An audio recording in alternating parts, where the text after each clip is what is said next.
Setiap warga masyarakat itu memiliki tanggung jawab di lingkungannya, seperti saling menghormati, menjaga kebersihan, dan berperan aktif dalam pengambilan keputusan.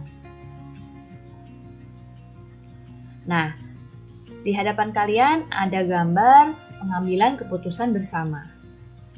Pengambilan keputusan bersama dalam masyarakat Indonesia itu biasanya dilakukan dengan cara musyawarah untuk mufakat. Namun, jika kata sepakat tidak tercapai melalui musyawarah, maka akan dilakukan pemungutan suara atau yang disebut dengan voting. Bagaimana kita bersikap dalam musyawarah? Nah, yang pertama, kita harus memahami tujuan keputusan yang akan diambil. Kemudian, harus saling memahami, menghormati, dan menghargai pendapat. Kemudian juga harus bersikap lapang dada menerima masukan dalam bentuk kritik, usul, dan saran dari peserta lain. Dan juga kita tidak memaksakan kehendak untuk dijadikan sebuah keputusan bersama. Nah, sebagai siswa yang belum memiliki hak pilih di masyarakat, apa yang dapat kamu lakukan? Dalam kegiatan keputusan bersama atau dalam kegiatan musyawarah di masyarakat, apa yang bisa kalian lakukan? Nah, ini adalah hal-hal yang bisa kalian lakukan sebagai siswa saat ada musyawarah di masyarakat. Yang pertama, kalian bisa turut serta bergotong royong dalam menyiapkan tempat musyawarah.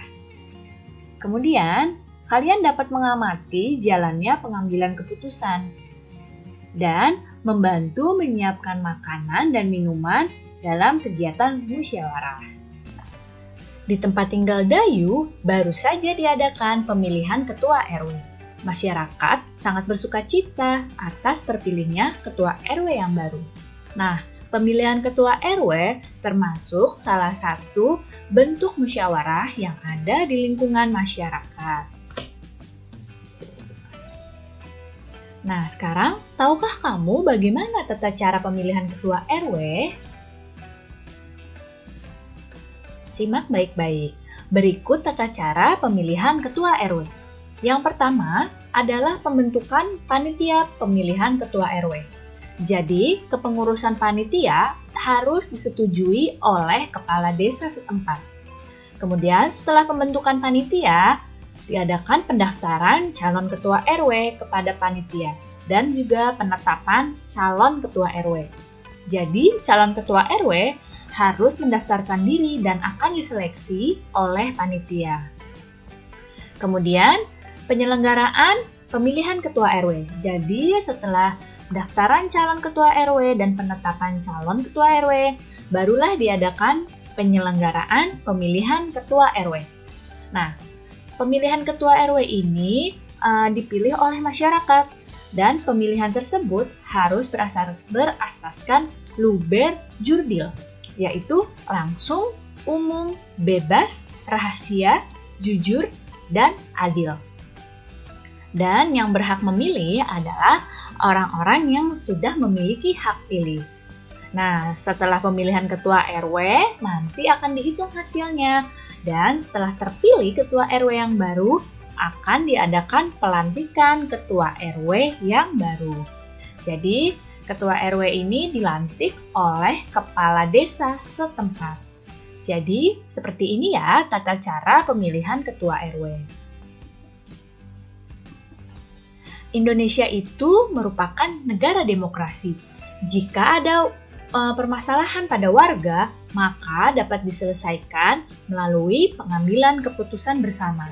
Nah, keputusan bersama ini bisa dilakukan melalui musyawarah, dan jika musyawarah tidak mencapai mufakat, maka bisa diadakan voting atau pemungutan suara. Jadi, dalam pengambilan keputusan bersama, ini diharapkan adanya peran serta dari seluruh anggota masyarakat. Peran serta masyarakat tersebut merupakan bentuk tanggung jawab sebagai warga. Berikut contoh peran serta dalam keputusan bersama di masyarakat.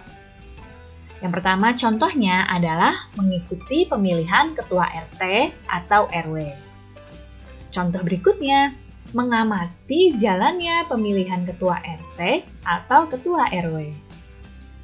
Dan contoh yang berikutnya, melaporkan pelanggaran yang terjadi pada saat pemilihan. Jadi ini ya contoh peran serta masyarakat dalam keputusan bersama.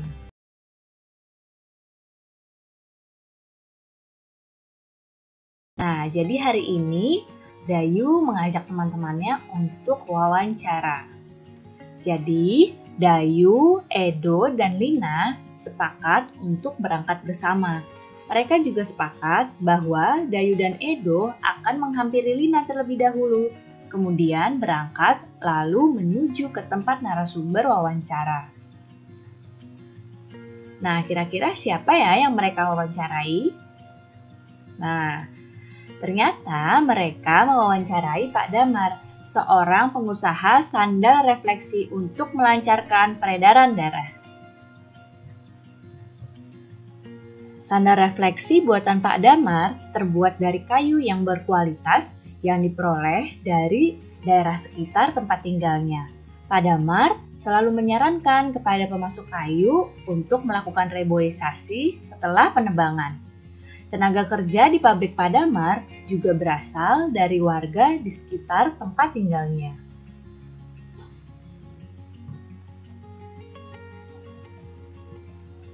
Nah, selain berinteraksi dengan sesamanya, manusia juga berinteraksi dengan lingkungan alam, seperti yang dilakukan oleh Pak Damar. Beliau menggunakan kayu dari lingkungan sekitarnya dan selalu menyarankan reboisasi pada para pemasok kayu. Manusia itu sangat bergantung pada alam. Semua kebutuhan manusia dipenuhi dari sumber daya alam. Lingkungan alam juga menyediakan bahan baku untuk berbagai kegiatan produksi, sehingga lingkungan alam juga berperan dalam pembangunan. Nah, pembangunan dalam aspek interaksi dengan alam itu ada mengolah sumber daya alam dengan bijaksana dan ikut melestarikan sumber daya alam tersebut. Jadi, sumber daya alam yang ada itu boleh diolah, asalkan diolahnya tidak berlebihan dan terus melestarikan sumber daya alam tersebut. Kemudian, membangun sarana prasarana untuk masyarakat dengan tetap memerhatikan kelestarian lingkungan. Ingat ya, dalam memanfaatkan alam itu harus bijaksana. Pemanfaatan alam yang berlebihan dapat merugikan manusia dan dapat menimbulkan dampak negatif bagi lingkungan. Nah, Ketua RW yang baru di Desa Dayu mengadakan kegiatan jalan sehat bagi warganya. Kegiatan jalan sehat merupakan contoh interaksi manusia dengan lingkungan, baik itu lingkungan alam maupun lingkungan sosial. Interaksi manusia dengan lingkungan memengaruhi pembangunan sosial budaya. Berikut adalah contoh aktivitas masyarakat dalam upaya pembangunan sosial budaya. Yang pertama, contoh aktivitasnya adalah mengikuti wajib belajar 9 tahun yang telah dicanangkan oleh pemerintah. Contoh aktivitas berikutnya adalah mengikuti pelatihan keterampilan seperti menjahit, membatik, dan membuat karya kerajinan lainnya. Dan juga turut serta dalam organisasi masyarakat.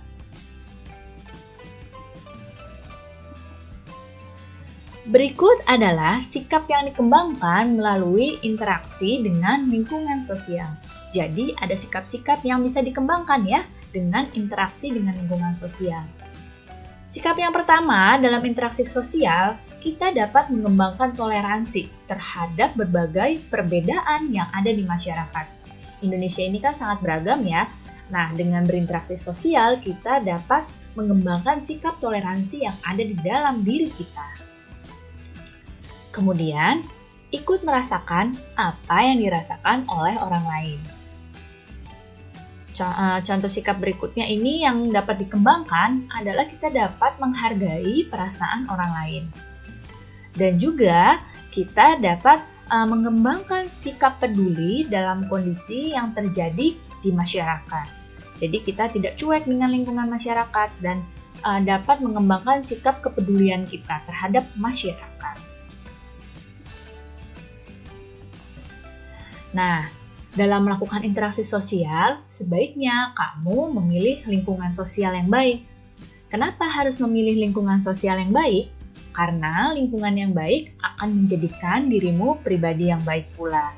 Ya, jadi jika kamu salah memilih lingkungan sosial dalam berinteraksi, maka akan menjadikan diri kamu tidak baik. Jadi kalian harus memilih lingkungan sosial yang baik agar menjadikan dirimu pribadi yang baik juga.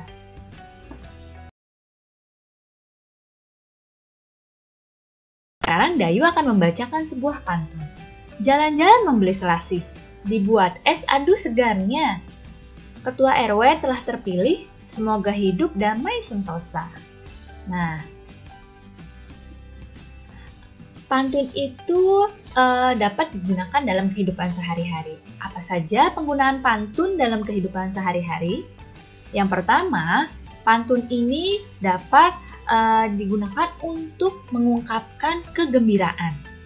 Selain mengungkapkan kegembiraan, pantun juga dapat digunakan untuk mengungkapkan kesedihan. Pantun juga bisa untuk melakukan imbauan.